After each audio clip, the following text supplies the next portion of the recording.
आप सभी का स्वागत है इंटरवल क्लासेस में। जीआईसी प्रवक्ता की जो वैकेंसी अभी आपको हाल ही में देखने को मिलने वाली है, उससे रिलेटेड जो हमने वीडियो बनाई थी उसमें हमने आपको बताया था कि उसकी वैकेंसी कब तक आ सकती है। तो उसमें एक स्क्रीनिंग का पेपर होना है। उस स्क्रीनिंग के पेपर के लिए बच्चे बहुत परेशान थे कि सर उसकी तैयारी करा दीजिए। तो उससे रिलेटेड हम अब से रेगुलर वीडियो लेके आएंगे और ये आज उसकी पहली वीडियो होने वाली है। तो अगर आप लोगों को उसकी प्रिपरेशन सही से करनी है, किस तरह से करनी है, वो सब चीज़ें जाननी है, तो आप हमारे चैनल को सब्सक्राइब कर सकते हैं और इसका फ़ायदा उठा सकते हैं। ठीक है। रही बात, बहुत सारे बच्चे कहते हैं कि सर ये जो आप कंटेंट प्रोवाइड करा रहे हैं इसकी पीडीएफ दे दीजिए। तो पीडीएफ आपको क्या आता है, जो हमारा टेलीग्राम चैनल है उसमें मिल जाएगा। ठीक है, वहाँ पे उसका लिंक आपको डिस्क्रिप्शन में होगा और साथ ही आप हमारे चैनल को ज्वाइन भी कर सकते हैं, इसकी मेंबरशिप भी ज्वाइन कर सकते हैं। तो आपको पीडीएफ अलग से प्रोवाइड करा दी जाएगी बाकी उससे पहले। ठीक है ना। तो इस वीडियो को शुरू करते हैं हम। तो देखिए, मैं आपको बता देता हूँ कि सामान्य अध्ययन जो इसमें होगा वो 35 नंबर का सामान्य अध्ययन होने वाला है। तो उसके अंदर से जो जो कंटेंट आएगा इसको हम क्या आते हैं 1 महीने के अंदर कवर कर जाएंगे, क्योंकि उसके साथ ही हमें उसके बाद टीचिंग एप्टीट्यूड और बाकी सारी चीज़ें भी कंप्लीट करनी है जो जो पेपर में आनी है। हम सारा का सारा सिलेबस 2.5 से 3 महीने के अंदर पूरा कवर करेंगे जब तक हमारा एग्ज़ाम का डेट आएगा स्क्रीनिंग पेपर का। आपको पता ही है कि जब तक क्या कहते हैं आपके अभी तो फिलहाल नोटिफिकेशन आया नहीं। नोटिफिकेशन आने के बाद भी 1 महीने का समय मिलेगा फॉर्म फिलिंग करने के लिए। तब तक आपकी स्क्रीनिंग का पेपर पूरी तरह से तैयार होना चाहिए ताकि आप अपना मेन पेपर भी सही से अच्छे से तैयार कर सकें। ठीक है। तो देखिए, ये सिलेबस इसका बहुत ही बड़ा है। आपको पता है कि यहाँ पे करंट अफेयर्स करनी है, ठीक है, नेशनल और इंटरनेशनल दोनों, और साथ में आपको क्या कहते हैं स्पोर्ट्स से रिलेटेड जो भी करंट होती है वो भी कवर करनी है। इसके साथ ही आपको पूरी हिस्ट्री कवर करनी है, ज्योग्राफी कवर करनी है, ठीक है, और प्राकृतिक संसाधन, ये सारी चीज़ें कवर करनी है। ठीक। तो यहाँ पे हम सिलेबस को डिस्कस नहीं करेंगे ज़्यादा। हम यहाँ पे आज क्या आता है प्राचीन इतिहास को समझने की कोशिश करेंगे। और ये वीडियो बहुत बड़ी नहीं होगी, ये वीडियो थोड़ी छोटी होने वाली है, क्योंकि इसके बाद जो वीडियो आएगी उसमें मैं लगभग आधा प्राचीन इतिहास पूरा कवर करा दूंगा आपका। ठीक है। तो ये आज एक डेमो वीडियो की तरह है आपको, कि अगर आप लोगों को पसंद आती है, आप लोगों को लगता है कि हाँ सर तैयारी कराइए, आगे कंटिन्यू कराइए सारे के सारे, तो मैं इसे कंटिन्यू कराऊँगा। ठीक है। वैसे तो मैं कराऊंगा, लेकिन मेंबरशिप वाले बच्चों के लिए कराऊंगा। अगर यहाँ पे मुझे रिस्पांस अच्छा मिलता है तो वैसे मैं करा दूंगा, वैसे मैं प्रिपरेशन पूरी कराने वाला हूँ। तो जिन बच्चों को भी लगता है तो वो मेंबरशिप भी ज्वाइन कर सकते हैं। ठीक है। तो स्टार्ट करते हैं हम इस वीडियो को। देखते हैं भारत का प्राचीन इतिहास। ठीक है। और ये भी जो भी बुक्स हैं, कई बार बच्चे कहते हैं कि सर ये आपने जो यहाँ से कंटेंट उठाया आप वो बता दीजिए हमें। तो देखो, ऐसा होता है कि हर एक चीज़ क्या कहते हैं आप पढ़ने नहीं बैठ सकते। बहुत सारी बुक्स होती हैं, उसमें से हम अलग अलग जगहों से कंटेंट उठाते हैं, क्योंकि बहुत सारी बुक्स पढ़ने के बाद पता चलता है कि ये वाला कंटेंट इस बुक के अंदर अच्छा दिया हुआ और ये वाला कंटेंट इस बुक के अंदर क्या आता है और नॉर्मल तरीके से दिया हुआ है। तो ये यहाँ से पढ़ने की जरूरत है, यहाँ से तो आप सारी बुक्स तो पढ़ने बैठोगे नहीं ना, और सारे बुक्स खरीद के रख नहीं सकते। तो इसीलिए हम क्या आते हैं कोचिंग्स लगाते हैं या फिर यूट्यूब का सहारा लेते हैं। तो आप कोशिश कीजिए कि जो यहाँ पे बताया जाता है या तो आप उसे नोट डाउन कर लें, और नोट डाउन नहीं कर सकते हैं तो उसकी पीडीएफ जो हमें प्रोवाइड कराएंगे वहाँ से आप लोग उसे पढ़ सकते हैं। और थोड़ा जब नोट्स बनाओगे तो ज़्यादा समझ में आती हैं चीज़ें। ठीक है ना। तो स्टार्ट करते हैं। देखो, हम भारत का प्राचीन इतिहास, अगर हम बात करें प्राचीन इतिहास की, तो इतिहास का जनक किसे कहा जाता है, तो हेरोडोटस को कहा जाता है। इनकी जो पुस्तक थी यानी कि हिस्टोरिका, ठीक है, उसमें इतिहास का वर्णन देखने को मिलता है। ठीक। तो कई बार पूछा जाता है कि इतिहास का जनक कौन है, तो हेरोडोटस हैं, और उनकी जो बुक है क्या है, उनका नाम हिस्टोरिका है। ठीक। भारत पुरातत्व सर्वेक्षण की स्थापना 1861 में वायसराय कैनिंग के सहयोग से हुई थी। तो ये जो पुरातत्व सर्वेक्षण होता है, इसका काम ही क्या होता है कि आपके जो मतलब आर्कोलॉजिकल साइट्स होती है यहाँ पे, नहीं जहाँ पे एविडेंस मिलते हैं ऐसी जगहों पे, पुरानी खंडर टाइप के जो एविडेंस होते हैं, तो वहाँ पे जाना, वहाँ पे पता करना कि इसकी एज क्या थी, ये किससे रिलेटेड थी, कौन सी सभ्यता से, ये सारे जो सर्वे होते हैं, जो सर्वेक्षण किया जाता है, ये सारा का सारा भारतीय पुरातत्व सर्वेक्षण के द्वारा किया जाता है। और इसकी स्थापना जो हुई थी वो 1861 में हुई थी। और किसके समय का पे हुआ था ये, तो कैनिंग के समय पे हुआ था। ठीक है। अब देखो, भारतीय पुरातत्व का जनक सर अलेक्जेंडर कनिंघम को माना जाता है। तो अगर आपसे पूछा जाता है कि भारतीय पुरातत्व का जनक कौन है, तो सर अलेक्जेंडर कनिंघम है। ठीक है ना।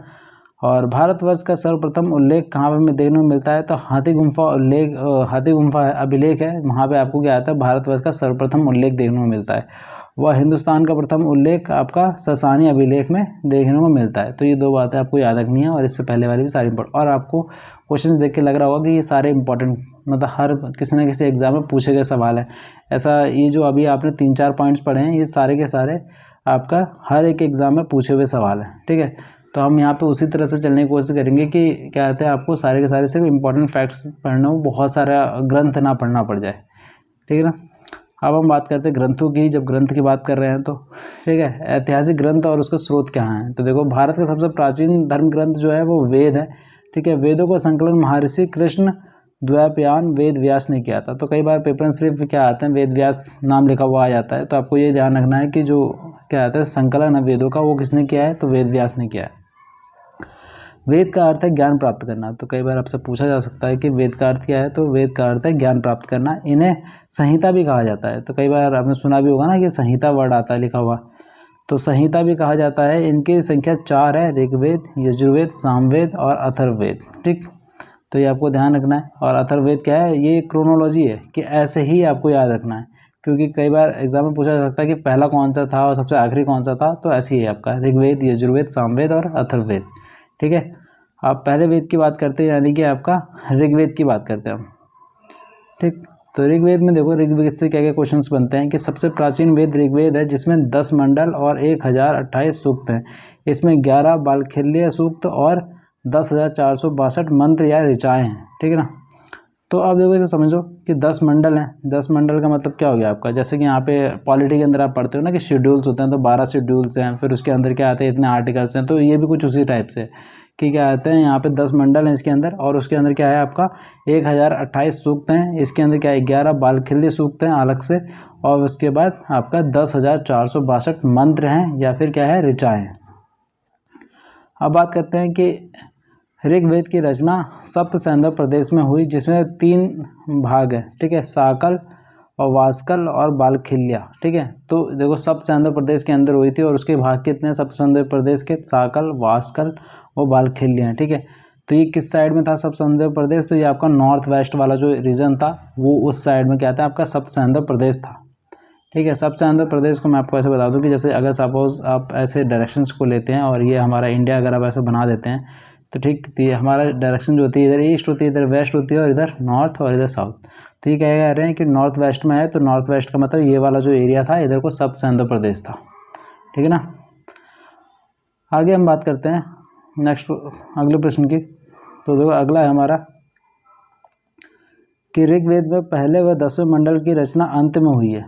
ठीक है, और जिन्हें छेपक भी कहा जाता है। ऋग्वेद के दूसरे व 7वें मंडल प्राचीन माने जाते हैं, जिसे वंश मंडल भी कहा जाता है। तो ये क्या कहना चाहते हैं कि जो पहला है और 10वां है, ठीक है, ये जो दोनों हैं, ये दोनों क्या सबसे अंत में क्या आता है ऐड किए गए हैं। सबसे अंत में आखिरी में क्या आते हैं, इन्हें लगा हुआ। जैसे अगर आप कोई चीज़ बना रहे हो ना, आप अपना कोई बुक लिखना स्टार्ट की, तो आपको लगा कि यार जो क्या कहते हैं पहली यूनिट है, मतलब आपने बहुत सारा कंटेंट कलेक्ट कर लिया, उसके बाद आपको लगा कि यार जो पहली यूनिट है, पहली यूनिट मतलब कि आपको लगा कि ये पहले नंबर पर पढ़ाई जानी चाहिए और ये 10वें नंबर पर पढ़ाई जानी चाहिए, लेकिन ये सबसे आखिरी में आपको मिला, मतलब कि इसका कंटेंट, और इसका कंटेंट आपने सबसे आखिरी में तैयार किया। क्यों? क्योंकि देखो जो ऋग्वेद के अंदर जो भी चीज़ें हैं ना, वो पहले सुनी गई थी, उसका बाद में संकलन हुआ है, तो बाद में मिला उन्होंने, तो सबसे आखिरी में ऐड किसे किसे किया है, पहले और 10वें को। तो ये ध्यान रखना कि पहले और 10वें को सबसे आखिरी में ऐड किया है, और कई बार पेपर में पूछा भी गया है। और इसी को हम क्या कहते हैं, आपका छेपक भी कहते हैं।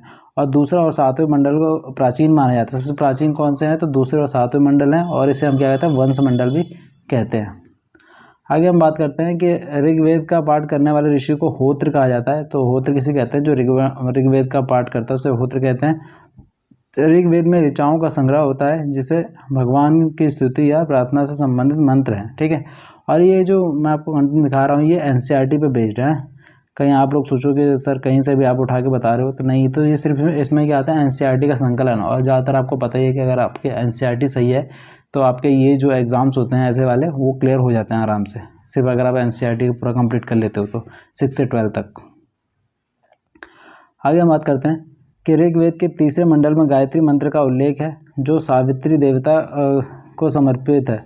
इसकी रचना महर्षि विश्वामित्र ने की है। ठीक है, तो ये आपको ध्यान रखना है।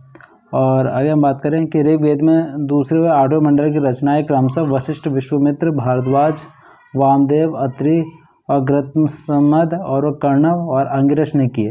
ठीक है, तो ये बिल्कुल एकदम रट्टा नहीं है, बस इतना ध्यान रखना है कि मतलब ऐसे नाम थे इसके अंदर दूसरे और 8वें मंडल की रचनाओं की अगर हम बात करेंगे तो। ठीक है ना, क्योंकि पेपर में आएगा तो उस वक्त पे आपको बिल्कुल याद आ जाएगा कि हाँ ये नाम तो थे, एलिमिनेट करने के लिए आएगा तो। और कई बार ऐसे क्वेश्चंस आजकल स्टेटमेंट वाइज आते हैं, तो उसमें भी आसानी हो जाती है निकालने में। आगे हम बात करते हैं कि ऋग्वेद के 10वें मंडल को के पुरुष सूक्त में 4 वर्णों का प्रयोग हुआ है, ब्राह्मण, क्षत्रिय, वैश्य व शूद्र। तो अगर आपको पूछा जाए कि क्या कहते हैं शूद्र जो शब्द है उसका वर्णन कहाँ देखने को मिलता है, तो 10वें मंडल में देखने को मिलता है। यहाँ पर वर्णों को कहाँ पे विभाजित करने की बात की गई है, तो वो 10वें मंडल के अंदर बात की गई है कि 4 तरीके के वर्णों की बात की गई है, ठीक है। तो उसमें 4 तरीके के वर्ण कौन कौन से हैं हमारे, तो वो हैं आपके ब्राह्मण, क्षत्रिय, वैश्य और शूद्र, ठीक है। और ऋग्वेद का 9वां मंडल जो है वो सोम देवता को समर्पित है, और 8वां मंडल जो है वो हस्तलिखित ऋचाओं को खिल कहा जाता है, ठीक है ना। अब आगे बात करते हैं हम कि ऋग्वेद में 10 राग युद्ध का जिक्र मिलता है जो आर्य व अनार्यों के बीच हुआ था, जिसमें आर्यों के प्रसिद्ध भारत कबीले का शासक सुदास विजय हुआ था। तो अब देखो ऋग्वेद के अंदर क्या आता है, 10 राग युद्ध की बात करते हैं कि एक युद्ध हुआ था बीच में, ठीक है, 10 राग युद्ध, जो कि इसके बीच में हुआ था कि आर्य थे, जो आर्यंस आए थे, और अनार्य थे, ठीक है, उन दोनों के बीच में था 10 राग युद्ध, जिसमें क्या था आर्य को जो प्रसिद्ध कबीला था उस पर कबीले हुआ करते थे, तो भरत कबीले का शासक कौन था, तो सुदास था। तो ये इंपॉर्टेंट है, क्यों, क्योंकि इसका जो जिक्र है वो आपका ऋग्वेद के अंदर देखने को मिल रहा है। ऋग्वेद में लोपामुद्रा, घोषा आदि विदेशी महिलाओं और जंगल की देवी अरण्यनी का जिक्र भी मिलता है। तो देखो ये ऋग्वेद के अंदर ही आपका क्या कहते हैं महिलाओं का नाम देखने को मिलता है, तो लोपामुद्रा, घोषा और विदुषी, ठीक है, ये 3 महिलाओं का नाम आपको क्या कहते हैं देखने को मिल रहा है। तो ये इंपॉर्टेंट है, क्योंकि किस किस महिलाओं का नाम ऋग्वेद के अंदर देखने को मिला है ये आपको यहाँ पे मतलब कि मिल जाता है, ठीक है। और जंगल की देवी कौन थी, तो अरण्य थी, ठीक है। आगे बात करते हैं हम कि ऋग्वेद में इंद्र देवता के लिए 250 ऋचाएँ हैं, वो अग्नि देवता के लिए 200 ऋचाएँ। तो सबसे प्रमुख देवता कौन से होगा इसमें, तो आपके इंद्र देव होगा, क्योंकि उनके लिए कितनी ऋचाएँ, 250 ऋचाएँ, और 200 ऋचाएँ किसके लिए हैं, तो अग्नि देवता के लिए हैं। अब नेक्स्ट बात करते हैं हम कि सरस्वती नदी ऋग्वेद की सबसे पवित्र नदी है, और ऋग्वेद के 10वें मंडल में गंगा एक बार व यमुना आपकी क्या है, यमुना नदी का 3 बार जिक्र मिलता है, ठीक है ना। तो देखो वैसे भी हम बात कर रहे थे सब आंध्र प्रदेश वाले थे ना ये लोग, तो इस साइड वाले एरिया में थे, तो ये इधर कभी आए नहीं होंगे इधर। तो गंगा के लास्ट टाइम पे जब इनका आखिरी टाइम पीरियड था उस वक्त आए ये लोग, तो इसलिए गंगा का जिक्र सिर्फ एक बार है। और आपको पता है कि यमुना जो है वो ऐसे करके ऐसे आती है, ठीक है, ऐसे करके फिर उसके बाद इसमें मिल जाती है। तो ये इसका जिक्र आपको क्या आता है ज़्यादा बार देखने को मिला है एज़ कम्पेयर टू गंगा, 3 बार देखने को मिला है। आगे बात करते हैं हम कि ऋग्वेद में 25 नदियों का वर्णन मिलता है, जिसमें सर्वाधिक सिंधु नदी का वर्णन मिलता है, ठीक है। तो सबसे आंध्र प्रदेश वाला जो एरिया है वो मैंने आपको बता दिया कि इधर वाले में जो है क्या सिंधु नदी थी, तो उसी सिंधु नदी का क्या था वर्णन सबसे ज़्यादा बार है, 25 नदियों का वर्णन मिलता है। सर्वाधिक बार किसका है, तो सिंधु का है। और अस्तोमा सदगम्य वाक्य ऋग्वेद से लिया गया है, जबकि ईरानी ग्रंथ जैन अवेस्ता में ऋग्वेद के कुछ अंश मिलते हैं। तो जो आपका ईरानी यानी कि जो फारस साइड में जो एरिया में था ग्रंथ, उसमें क्या आते हैं आपका ऋग्वेद के कुछ अंश वहाँ पे भी मौजूद हैं। और ये जो अस्तोमा सदगम्य है ये आपका ऋग्वेद से ही लिया गया है। आगे बात करते हैं हम कि ऋग्वेद में जन शब्द का प्रयोग 275 बार हुआ है, जबकि अश्व शब्द का प्रयोग 215 बार हुआ है, ठीक है ना। आगे नेक्स्ट देखो कि ऋग्वेद में निम्न शब्दों का प्रयोग मिलता है, पिता, माता, गाय, विष्णु, गण, कृषि, वर्ण, सेना, ग्राम, राष्ट्र, रुद्र, राजा, पृथ्वी, बृहस्पति आदि, ठीक है। तो ये देखो ये सारी चीज़ों का आपको क्या कहते हैं ऋग्वेद के अंदर मिलता है। तो अब क्योंकि ये इंपॉर्टेंट है, बस ये सारी की सारी चीज़ें देखो सिर्फ एनसीईआरटी में ही ये सारी बातें बता दी गई हैं, तो आपको यहाँ पे भी मतलब कि समझना होगा कि पेपर में जब सवाल आते हैं तो कुछ सवाल ऐसे भी बन सकते हैं, ठीक। और ये ज़्यादा टफ नहीं है, अगर आप मतलब एक बार पढ़ लेते हो दूसरी बार पढ़ोगे तो मतलब अपने यहाँ पे चीज़ें याद हो जाती हैं, ठीक है ना।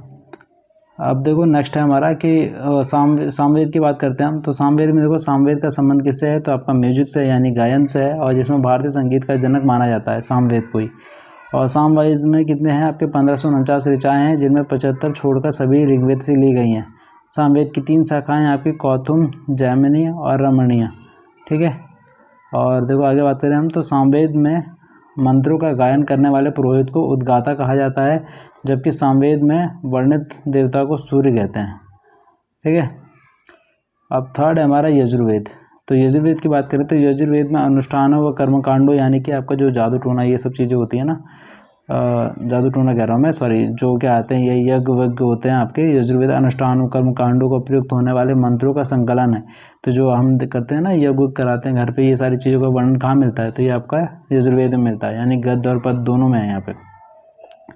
यजुर्वेद 2 भागों में विभाजित है, आपका कृष्ण यजुर्वेद और शुक्ल यजुर्वेद, ठीक। कृष्ण यजुर्वेद की रचना गद्य में है और शुक्ल यजुर्वेद की रचना आपके पद्य में है, ठीक है। और अगर हम बात करें कि कृष्ण यजुर्वेद में 4 शाखाएं हैं, 4 शाखाएं काटा गए हैं आपके मैत्री और कैपिस्टल और तैत्रीय, जबकि शुक्ल यजुर्वेद में आपकी वाजसनेय संहिता भी कहा जाता है इसे। और यजुर्वेद में मंत्रों का उच्चारण करने वाले अर्धवायु होता है और यजुर्वेद में हाथियों को पालने का उल्लेख है, ठीक है। तो यजुर्वेद के अंदर आपका हाथियों को पालने का उल्लेख भी मिलता है। यजुर्वेद में कृषि व सिंचाई का जिक्र मिलता है, जिसमें चावल के लिए ब्रीहि शब्द का प्रयोग हुआ है। आगे बात करते हैं हम आखिरी अपने वेद की, यानी कि अथर्ववेद की बात करते हैं। तो अथर्ववेद सबसे नवीनतम वेद है, जिसमें क्या कहते हैं ब्रह्मवेद भी कहा जाता है, और इसमें क्या कहते हैं 731 सूक्त हैं और 6000 मंत्र हैं। अथर्ववेद का संबंध किसे तंत्र मंत्र जादू टोने से है। इसमें क्या कहते हैं रोग निवारण की औषधियों का जब भी जिक्र मिलता है। और अथर्ववेद की 2 शाखाएँ हैं आपकी, शौनक और पिप्लाद। आगे बात करें अगर हम, तो क्या आता है अथर्ववेद को भारतीय विज्ञान का आधार माना जाता है। काशी का प्राचीनतम उल्लेख अथर्ववेद में मिलता है, ठीक है ना। तो काशी का जो प्राचीनतम उल्लेख कहाँ देखने को मिला है, तो ऋग्वेद में नहीं है, ये आपका अथर्ववेद के अंदर है, ये ध्यान रखना है हमारे पेपर से मतलब। अथर्ववेद में सूर्य का जिक्र ब्राह्मण विद्यार्थी के रूप में मिलता है, और सभासा और समिति प्रजापति की 2 पुत्रियाँ। कई बार पूछा गया है पेपर के अंदर कि प्रजापति की 2 पुत्रियाँ कौन कौन थी, किसे किसे कहा जाता था। तो सभा और समिति को प्रजापति की 2 पुत्रियाँ कहा जाता था, ठीक है। तो आज हम ये देखते हैं, इसके बाद हम क्या आते हैं इसको प्राचीन इतिहास जो एकदम क्या आते हैं आपका एविडेंस वाला है, वो उसको क्या आते हैं कंप्लीट कर जाएंगे अगले वीडियो में। और साथ में ही क्या आता है बुद्धिज़्म और जैनिज़्म को भी कंप्लीट करने की कोशिश करेंगे, ठीक है। तो हम कोशिश करेंगे कि पूरी की पूरी जो हिस्ट्री हमारी वो 1 महीने के अंदर कंप्लीट हो जाए। अगर आप लोगों को इनिशिएटिव सही लगता है और आप लोग ज्वाइन होना चाहते हैं तो आप लोग ज्वाइन कर सकते हैं, सब्सक्राइब कर सकते हैं और लाइक भी कर सकते हैं। Thank you so much.